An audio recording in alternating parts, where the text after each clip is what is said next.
Les travailleurs de l'entreprise Fabmec sont toujours sous le choc. 3 jours après la mort d'un collègue, un monteur d'acier qui s'est effondré sur un chantier, la direction et les employés sont vraiment secoués, comme nous le dit Philippe Lheureux. On est sur place aujourd'hui sur ce chantier de la rue Filion à Jonquière. Vous pouvez voir derrière moi, chantier qui a été complètement fermé en ce lundi, 3 jours depuis le triste événement qui a coûté la vie à ce jeune travailleur de 25 ans. Des employés dans la compagnie qui sont sous le choc, mais les dirigeants qui sont également attristés par ce malheureux événement.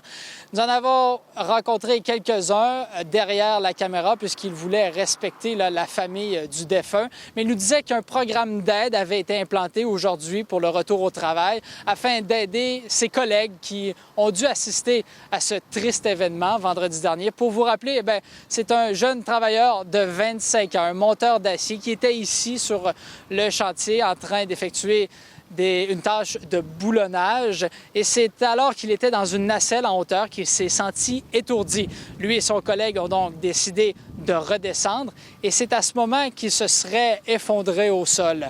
Des manœuvres de réanimation ont quand même été performées par des personnes ici sur place jusqu'à l'arrivée des ambulanciers qui ont fait de même, mais malheureusement, son décès a été constaté sur les lieux.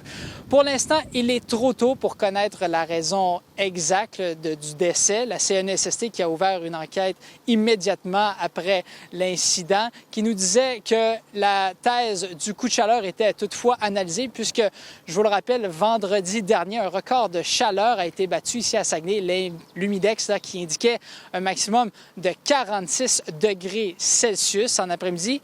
Toutefois, la compagnie nous a dit qu'il y avait des mesures de protection qui avaient été mises en place, de la glace, de l'eau, un endroit climatisé et même plusieurs pauses, une vingtaine de minutes à chaque heure. Alors, une rotation qui avait été implantée afin d'aider le plus possible les travailleurs avec cette chaleur accablante. Mais pour l'instant, rapport qui devrait sortir d'ici 6 mois, donc un peu trop tôt pour tirer des conclusions et connaître la raison exacte du décès de ce jeune homme de 25 ans.